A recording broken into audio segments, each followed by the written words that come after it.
Party rockers in the house tonight. I just wished for more party games. That is correct. Today we are doing our top 10 party games of all time. And this is 2024, so this is a new list. And yes, this is a piece of bread because I am poor and I'm not going to buy a whole cake just for this bit. But anyways, today we're doing our list of top 10 party games. This is a very successful video on the channel, so I wanted to redo it and update it for all of you who are probably watching my old video. I've added a lot of party games to the list. So what is a party game? Party game, very simple. It's usually a game that's pretty inexpensive, plays with a lot of people, and usually is something that can be played quickly. Those are usually the criteria for a party game. There's some games that take 30 to 40 minutes that they're not really party-ish, you know what I mean? You can play with a big group, so some of these games will fit those criteria, but then oftentimes they're not really considered party games. So these are considered party games. These are the games I love to play with all of my friends, and when it comes down to it, that's what a party game is. Let's get into this list. Now, I made this list for people who like party games because it is a very successful video of mine from last year, and a lot of people have been watching this video, and I'm like, you know what? There are so many more party games that I've gotten to play. So I'm actually doing not just a top 10, but I'm going to do 4 top 10 videos of party games that I've played, and I'm just going to start off with my number 40, okay? So before we get into that, one quick thing, don't forget, like, comment, subscribe to these videos. As a matter of fact, there's been an error on YouTube. I don't know if you guys have heard about this, but apparently the subscribe button hasn't been working properly. So if you are unsubscribed, can you click on the subscribe button? I just want to make sure that it works. I'll leave that in your hands and you guys take care of that. You guys let me know if you ended up subscribing to it, because we want to get those subs up. We want to get up to 11,000. We are super close, and my goal by the end of this year is hopefully to get to 15K. That'd be awesome. But without further ado, let's get into this list. So my number 40, well, first of all, honorable mention, Rhett and Link's We're Still Good. Rhett and Link are from Good Mythical Morning. If you never watched their channel, very popular channel, very funny. They have a lot of really cool videos that they've made, and I've always watched their channel, but they made a board game, and it's called We're Still Good. Haven't played it enough to give a recommendation on it, but if you've ever watched their show and you really want to try one of their board games, they actually made one. So try that out. Anyways, let's get into the list. My number 40 is Wits and Wagers, but not this one. The It's Vegas Baby Target Edition has got to be the biggest load of dog feces that I have ever played on a game. This version of the game is so bad, it is unplayable. Literally out of the box, unplayable. Didn't come with enough parts and pieces, so I will talk smack about this game all day because it was horribly produced. It is horrendous what they did with this game, because Wits and Wagers is an amazing game. It's a trivia game where you answer questions that nobody really knows the answer to, but once everybody puts their answers out, you're kind of like, well, that guy's answer kind of sounds correct, so I'm going to bet a whole bunch of money on his answer. And so that's Wits and Wagers. Wits and Wagers is fantastic. That version of Wits and Wagers, however, is not, and I don't recommend that version, but any other version will do. Next up on my list is a game that's not in my collection right now. A lot of my party games, the thing I like about them is that they're so cheap that a lot of times if somebody likes the game, I usually will just give it away to people, and I play with people all the time, so some of these games people are borrowing, some of them I've given away as gifts. But without further ado, Really Loud Librarians. Really Loud Librarians is a fun game. It is basically you are going to be split up into teams, and then there's this little track with all the letters of the alphabet around it, and wherever the middle circle lies at, that it's going to give you like 3 letters that you have to, it's going to have 3 circles, and those 3 circles are on 3 different letters, and you have to name, like a boy's name, for example, will be on the card of what you have to do.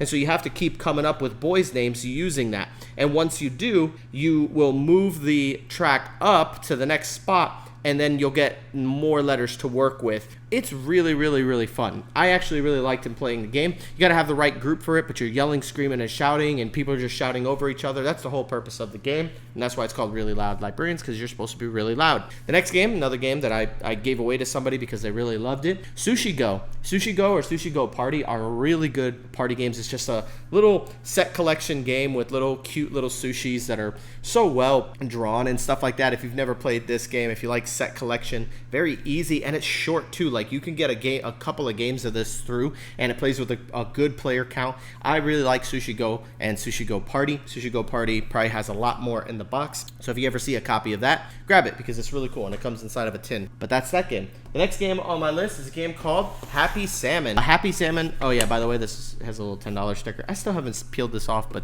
$10.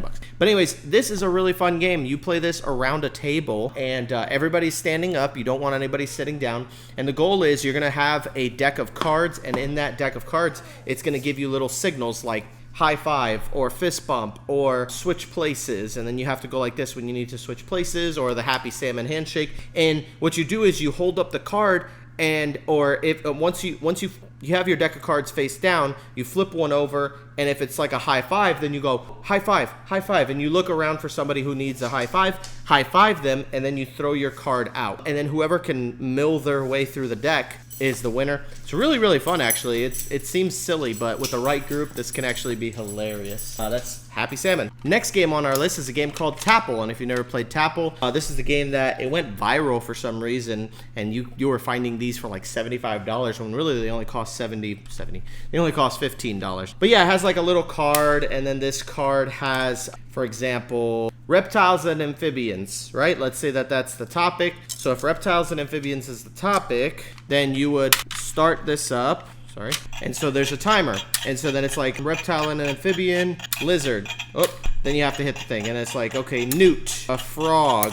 And so you're going to press down the letter and then press the thing. If you can't think of something in time, then the timer's going to go off and it's going to buzz you. And then you know, hey, you lost the game. Okay, but Tapple's really fun. It's very easy to play. This is only like 15 bucks. It's a little gimmicky, but it's really good gimmick. And Tapple's a really fun game. I've played it so much that I've grown tired of it, but I know it's a very fun game that I know people would enjoy for sure if you've never played it. Next up on the list, this was actually sent to me by the company who produced it, and that's Doomlings. They sent me a deluxe copy of the game, and it's actually really fun, and you can play this with a good amount of people. It plays 2 to 6. Games last anywhere from like 20 to 40 minutes. Like, they're not long at all, but it's a really fun game where you're trying to build up like your own little, I guess, civilization. And so you're building it up with these little trait cards, and these trait cards are worth points at the end of the game. Some of them have abilities that trigger when you use them. Very, very fun game, man. Like, especially with all of the expansion material that it comes with. Well, it doesn't come with it. If you get the deluxe copy, it'll come with some expansions. But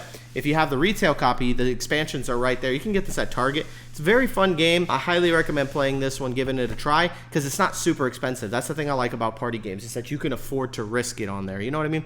With some other games, when they're like $60, it's like, is it good or not? Because I don't want to pay $60 like I did with Wingspan and go, why do people like this? That's what happened to me. And so, yeah, that's Doomlings. Doomlings is really good. It's only 20 bucks. You can't go wrong, and I think it's a really fun game. I've played it enough. I'm actually going to be doing a review of it soon because I really like that game. It's really fun. Next up is a game called Abandon All Artichokes. The reason that this one's really fun is because this is actually a deck deconstruction game. So instead of like a deck builder, you're like actually deck demolishing. So like you have like a hand of cards, and then you have a deck of cards off to the side, and you draw up, and then what you're trying to do is you're trying to buy cards from the market that are going to get rid of your cards or give them to your opponent. And the whole point of the game is to have a hand of 0 cards, to get rid of all of your cards so that you have none left over and you can't draw any more cards on your next turn. And so it was actually really fun just because the mechanic in and of itself is so different than what I was used to with deck building.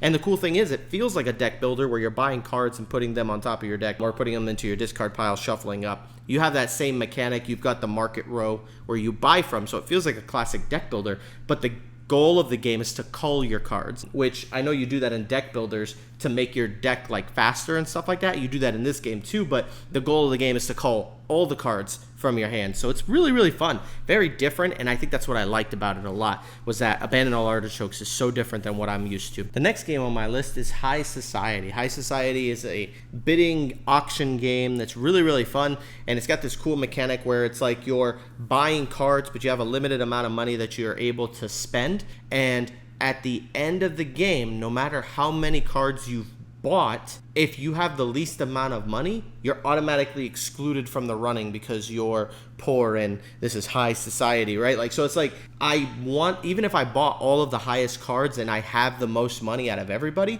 because I had the least money left over from my spending cash, I wasn't even considered for a victory, and then it could go to somebody completely different. It's a really, really fun game made by Reiner Knizia, and it's one of those games you're like, yo, you really got to try it. It's one of those games that's like, not a lot of people talk about it often, but it's a very, very good game. It's a little older, but I love playing this with a nice group of people. I think it plays, what does it play with, like 4 or 5? No, yeah, 5. Plays up to 5, and I would play it at that player count. I think at 5, it is fantastic, and that is High Society. Next up on my list is, I have it right here, Splitto. I don't know if you guys have ever tried this game, but Splitto is very interesting. I like these games because I feel like a lot of these party games, they always are experimenting with like the mechanics. And I'm not saying that this is the first game that this existed in, because I'm sure there's other games that have this mechanic. Actually, Planet Unknown has this a similar mechanic where it's like there's a goal that I'm trying to reach, and when I play a goal card, it goes in between two people. In Planet Unknown,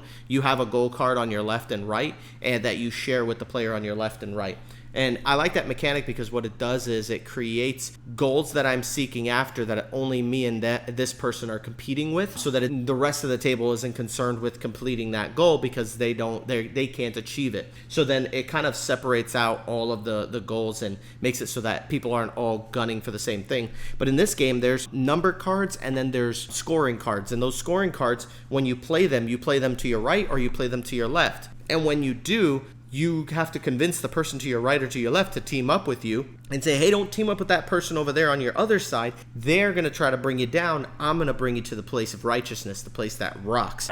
My shoulder angel. Don't listen to that guy. He's trying to lead you down the path of righteousness. I'm going to lead you down the path that rock. And so, yeah, that's how the Splitto works. And it's really fun because you're just playing specific cards into specific pools. And then sometimes you just get stuck where it's like, man, if I put this card over here, it's really going to mess me up. But if one thing, it's just going to mess you up a little bit. I'm sorry. But and then you mess each other up. It's really, really fun, though. I love the way this game works. And I thought it took a little bit to grow on me, but it's actually very, very good. And I really like this game now. And last one on my list, number 31. This is Snakes. A snake. A snake. I'm a snake. I'm a slithery little sneaky snake. This is made by the same people who made the Chameleon. If you've never played that game, you should try it out. It'll probably be on this list, maybe a little bit higher. But Snakes is kind of like a trivia game, but it's really cool because there's this person that's the mongoose, and I believe they know like the correct answer to the question, or they're like a neutral third party. Like that they're not the snake. But then it's like social deduction. Everybody's going to get a roll, and the person who's the snake knows what the answer to the trivia question is. That's what it is. The person who's the snake knows who the trivia question is. They know the answer because they got to see it before the round started. Then everybody else is talking about what answer it could be, and the snake is trying to like trick people into picking the wrong answer. And these again are like, just like Wits and Wagers, they're trivia questions that nobody knows the answers to. And it's kind of like, it's fun to watch the snakes as they try to deceive people, and then you have to try to figure out who the snake is. It's super, super fun. I thought surely, I was like, I don't think this is going to be as good as the Chameleon, because I really like the Chameleon, but it was really good. And it was one of those games that I was kind of like, this is like, I don't know if it's as good. I'm going to play this with people, and people really enjoyed it. And Snakes ended up being a very good game. And I think it's not as popular as the Chameleon, but it's very, very good. And I really enjoyed playing it. So that's it for this list this time. And we've got 3 more lists coming up with awesome party games for you guys to play. These are just great 10. And honestly, all of these games are fantastic. I ran them through Pub Meeple in the order of which ones I would like to play most, but I would still play any of the games on this top 10. This isn't like these are all right. No, like these are great party games, every single one of them. Otherwise, they wouldn't be on my list if I didn't enjoy playing them. And that's it for this list, and I will check you guys out later. Don't forget, like, comment, subscribe. Peace out. See you guys later. Bye.